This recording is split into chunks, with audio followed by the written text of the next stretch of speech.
maybe we don't have to be in this stance of kind of mutual suspicion and animosity.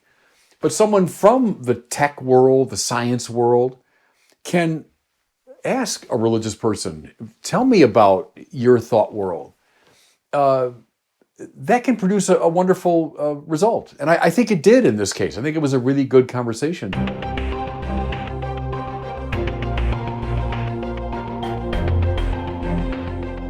Welcome back to the Word on Fire show. I'm Brandon Vogt, the host and the senior publishing director here at Word on Fire. Bishop Barron has recently had two major discussions with very interesting people, over 1 million views combined. One of them was with Lex Fridman, the professor of robotics and artificial intelligence at MIT, also a very popular podcaster.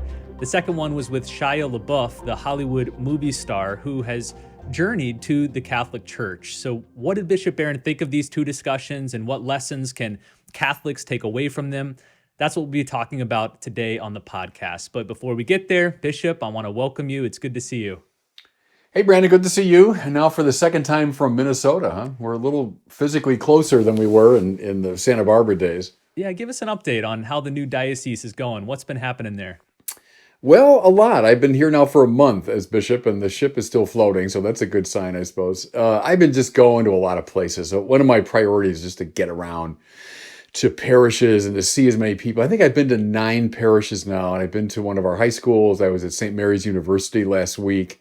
So that's a high priority, just getting around. Meeting with our consultors, the College of Consultors tomorrow, as well as the Presbyteral Council. I'm just back from Duluth. I was up in Duluth. Never been there before. It's a lovely city, right on the shores of Lake Superior. I was there for the provincial meeting. So all the bishops of Minnesota and the 2 Dakotas get together every summer. So we had 3 days of meetings. And I don't know if we're going to talk about this later, but a highlight for me was the trip to Hibbing, Minnesota, which is the hometown of Bob Dylan, one of my heroes. So on the afternoon of the second day, we all got in a bus. And they kind of indulged me, I think. It was because I wanted to go, but everyone came along. And we went out to Hibbing and saw all the Bob Dylan sites. And it was an interesting thing. So my priority's been just kind of getting around and seeing as many of my people and priests as I can. You were asking for some prayers because in a couple days you have to take a driver's license test there in Minnesota. Yeah. I shouldn't say this, but the DMV just makes me nervous, and when you come from out of state, it's true in California too. You come from out of state, you got to do a written driver's exam. Well, they're not easy. I remember the California one was hard, and you do practice tests online. I've been doing them for the past couple of weeks. They're not easy. So say a prayer that I get through the DMV exam on Thursday. Okay, I wanted to recap these two really interesting discussions you've had, one with Lex Fridman, one with Shia LaBeouf. Let's start with Lex Fridman. So you did this several months ago. I think you and Lex met somewhere in California, just the two of you, filmed this long hour-and-a-half discussion. At the time of this recording, it has 415,000 views, over 4,500 comments on YouTube.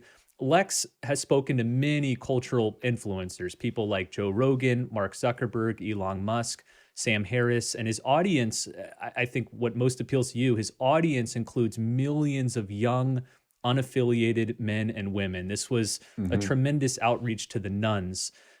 He started off the interview by asking you, what is God?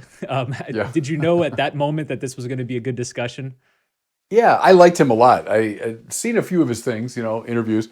I met him that day. It was in LA. I remember going from the cathedral over into like the Hollywood area, and we met at a place there. And he just very simply set up a little, couple cameras and some lights, and off we went. It was a 2-hour conversation.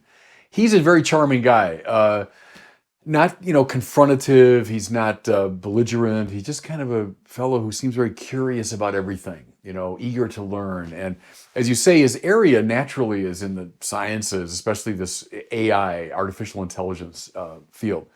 But, he's interested in everything. And I just found him very engaging fellow to talk to. And that's his style, is to kind of ask really simple, straightforward questions. And so the first one was, who is God?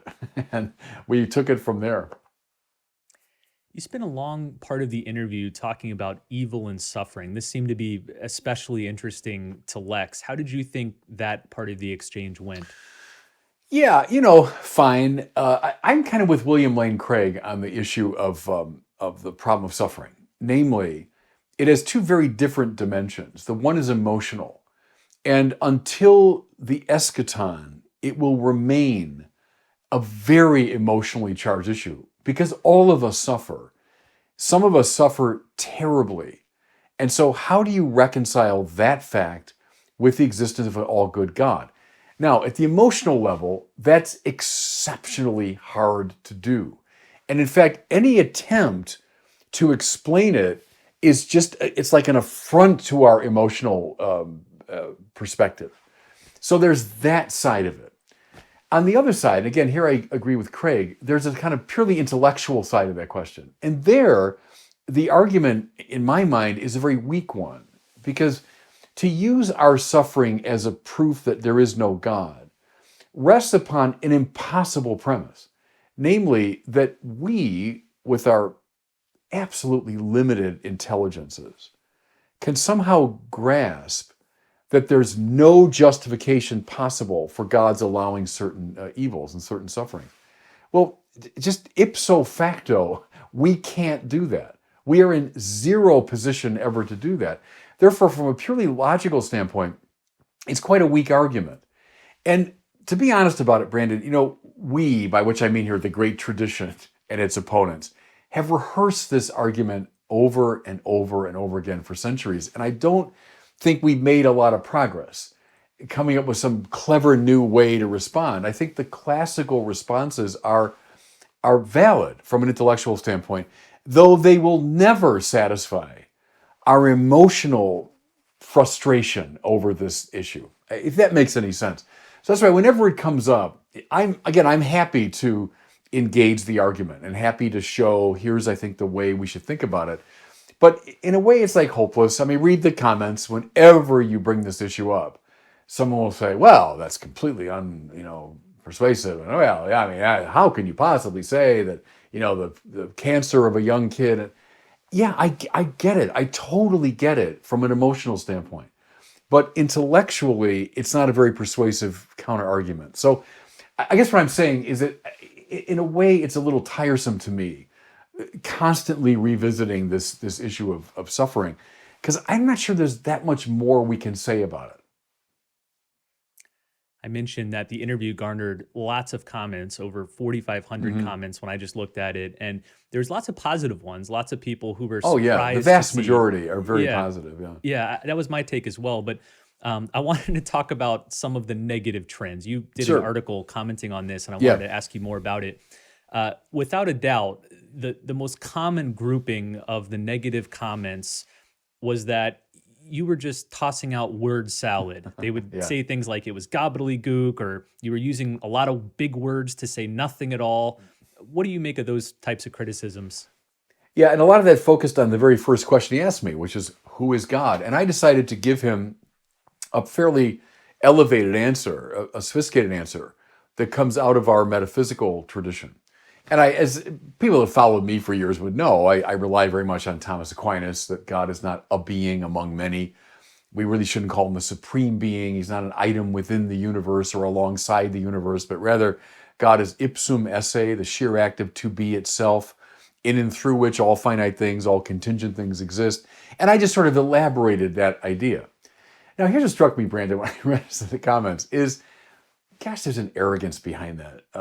If a high theoretical physicist from Cambridge came on and started talking in the technical language of his discipline at a very high level, and I were to say, oh, it's a bunch of word salad, what a bunch of gobbledygook, and that guy is just well, I mean, you'd accuse me of the worst kind of stupidity and arrogance, right?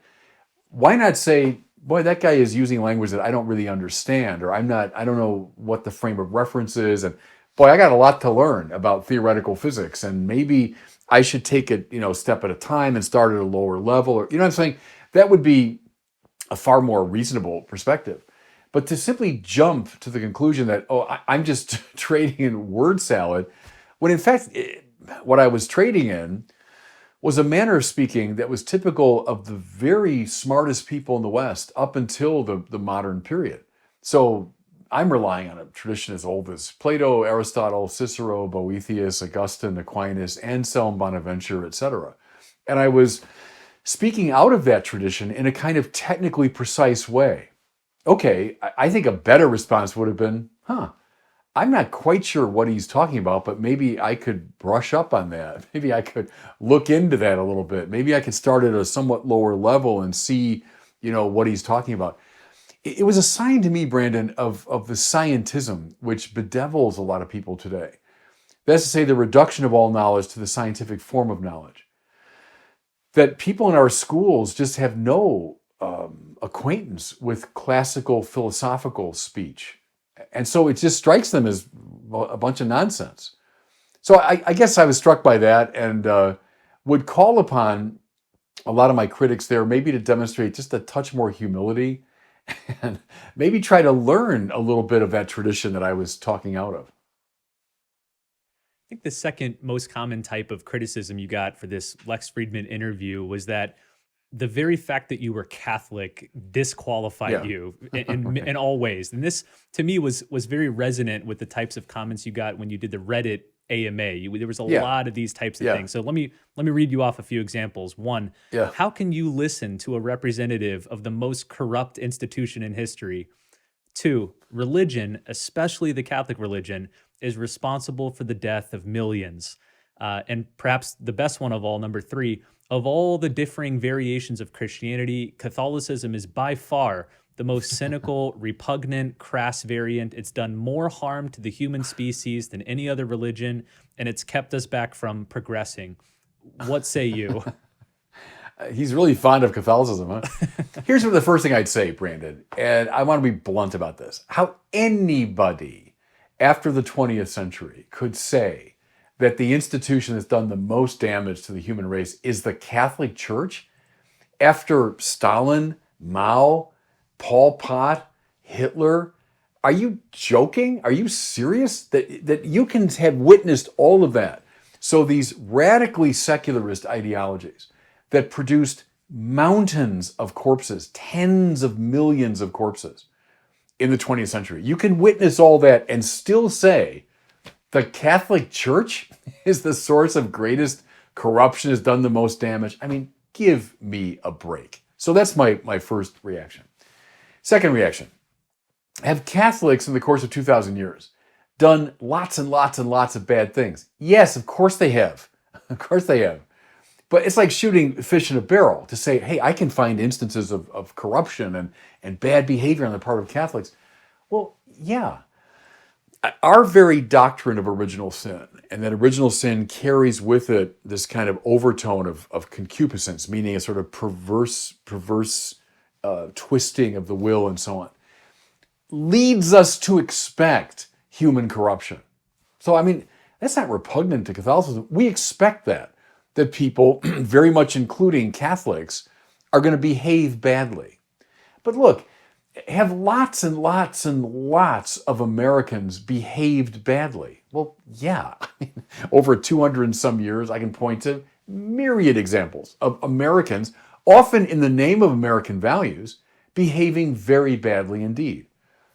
Does that mean American values are bad? Does that mean American institutions are all corrupt? That speaking from an American perspective is ipso facto bad? I should never listen to anyone that advocates the American political experiment? Well, of course not. Of course not. Those values remain intact, even as lots and lots and lots of Americans have not lived up to them.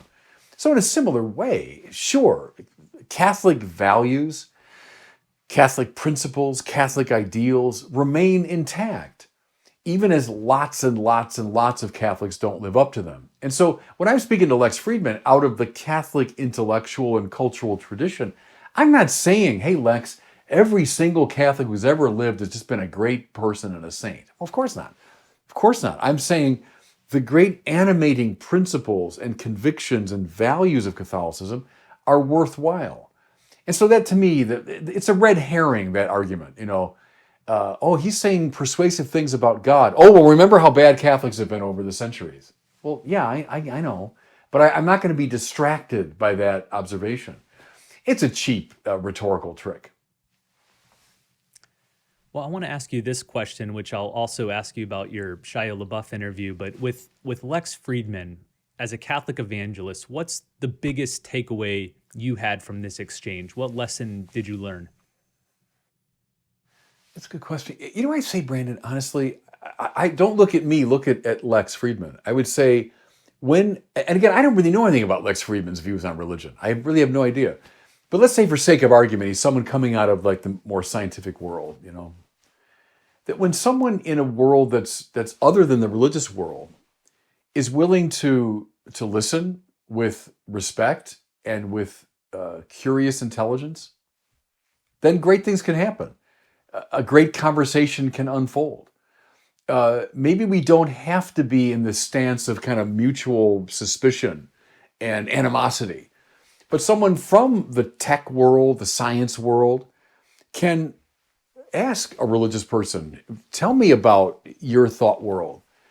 That can produce a wonderful result. And I think it did in this case. I think it was a really good conversation. So I guess what I learned, I would say kudos to Lex Fridman. I think he demonstrated a very positive attitude when entering into these conversations where, like, the new atheists sadly taught a whole generation of young people the right way to engage religious people is to refer to them as stupid and to denigrate their point of view and to mock them publicly.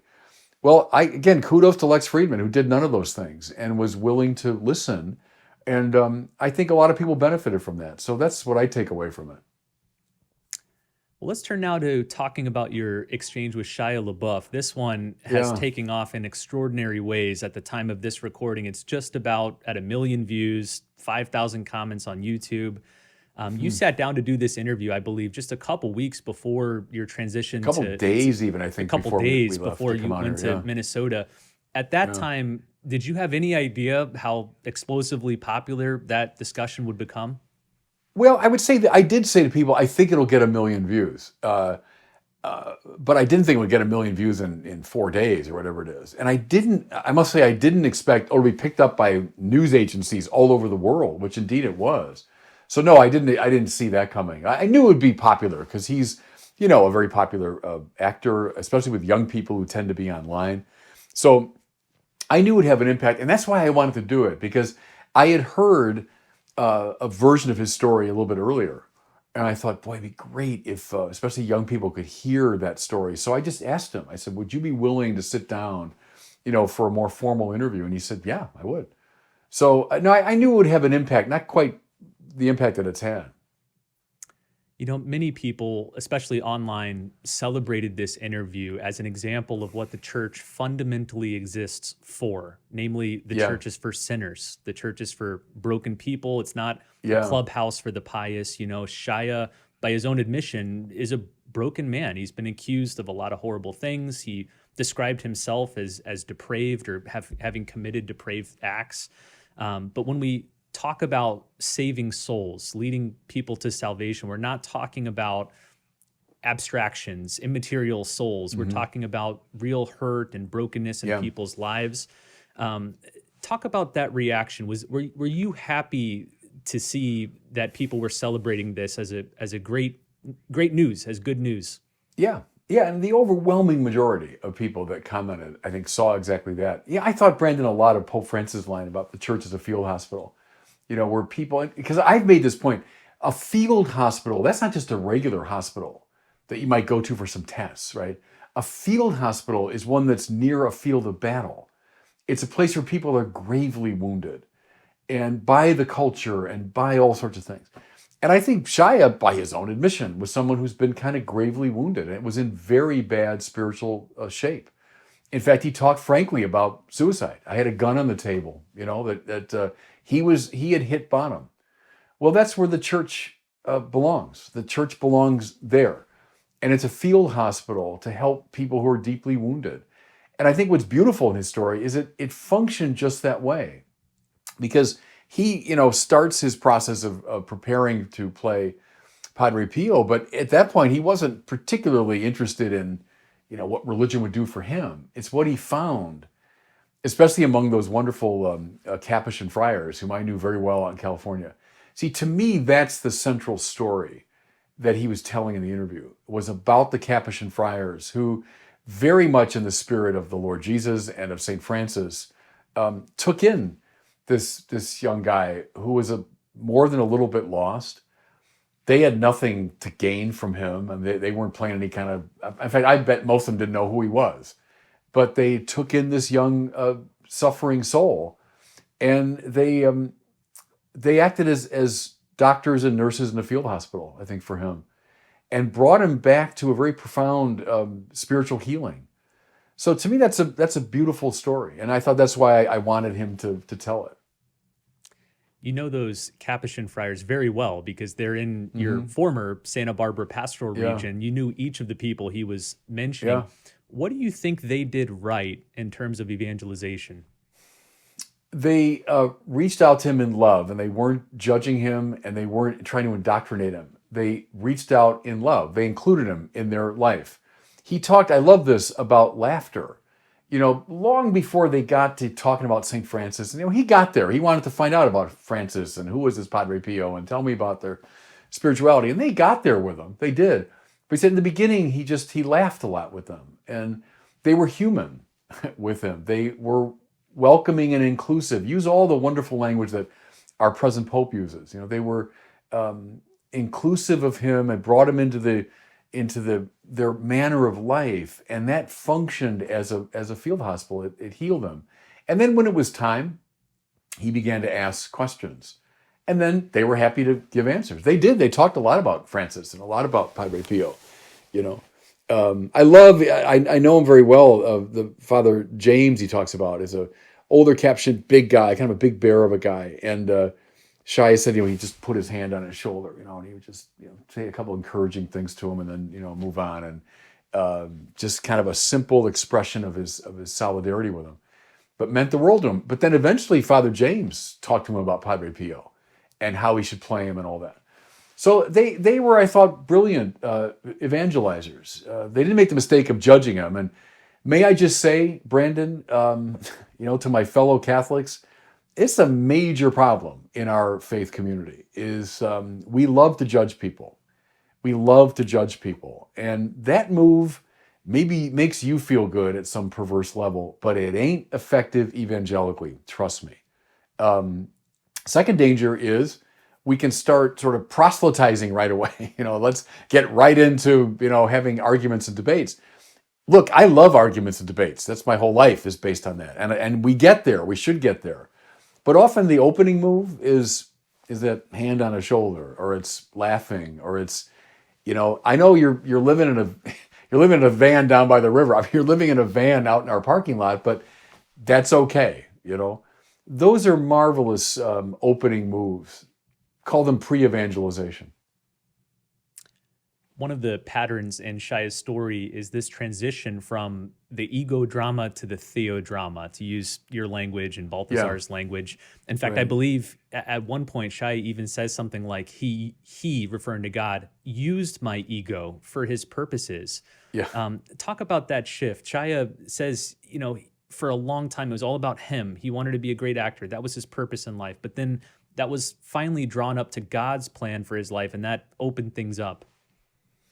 God uses whatever he can to accomplish his purposes. And it might be he leads us to a dead end. So he allows us to go to the pit or to the dead end of our egotism, and then we collapse. Or maybe I think in his case, it was like he wanted to get back on track. He wanted to be a famous actor again. And hey, here's a chance. Here's this juicy role of playing this Padre Pio. I'm going to do that.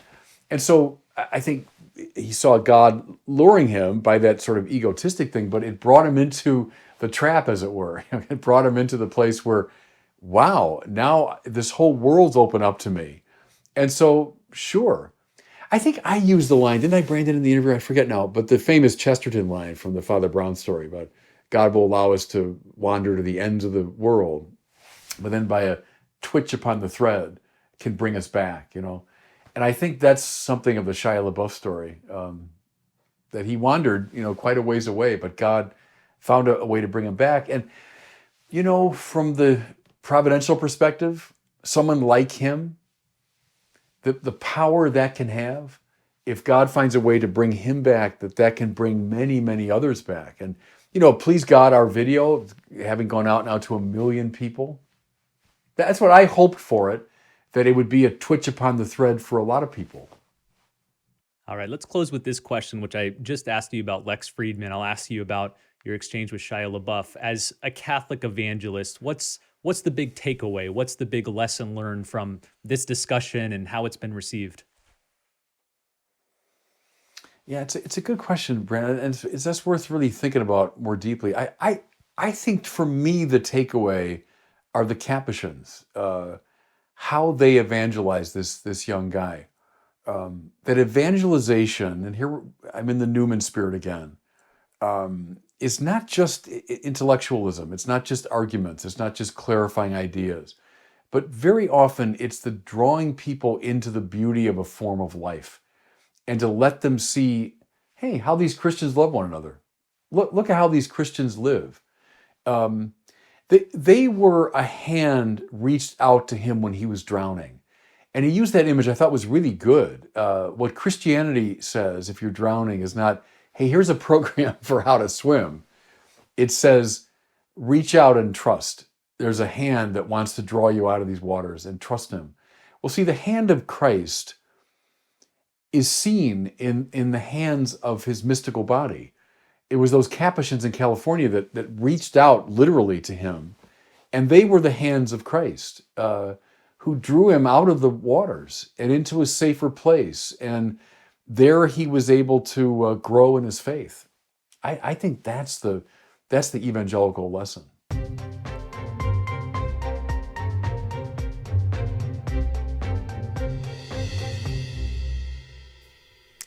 Well, it's time now for our listener question. Every episode, we take a question from one of our listeners. If you have one that you'd like to ask Bishop Barron, send it in to us at the website askbishopbarron.com.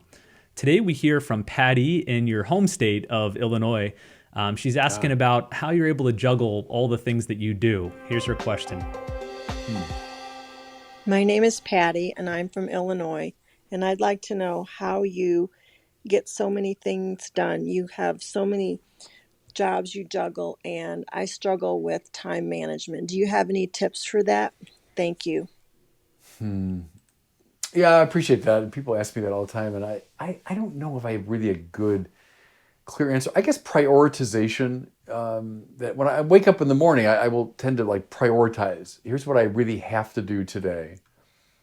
I think from an administrative standpoint, you get overwhelmed with all the different things. So now that I'm the ordinary of this diocese, I mean, dozens of things are thrown at you all the time. But what's your pastoral priority? What's the one thing you really want to accomplish? And can you make the other things serve that one thing? I do set aside certain days and times if I can. It can't always work that way, but I might say, Thursday this week is going to be a Word on Fire preparation day. I'm going to write articles. I'm going to write part of a book or something like that. Friday, that's a day for my meetings. Sunday, that's a day I'm going to be out and about, going to parishes. Monday is going to be a day off. To kind of respect the integrity of a given day, that I'm going to do a certain amount of focused work that day. That helps me a bit. But I often think I could be a lot more productive. I feel like but maybe I should say that. That's not a bad thing. At the end of the day, I like to watch TV, like the end of the day. I never watch during the day. I think that to me is always a sign of something's wrong. But the end of the day, and I can catch my brain saying, "Oh, why aren't you doing some more serious reading right now? You need to get ready for." I'll say, "Oh, calm down. This is good for me. I'm just going to watch some stupid movie or a stupid TV show or something, or a baseball game." So that's important too to get. And I also exercise every day. I make sure I get the physical, because a lot of my life is lived up from the neck up. It's ideas and talking, and it's books, and So make sure I remind myself that I have a body. I think is a good thing too.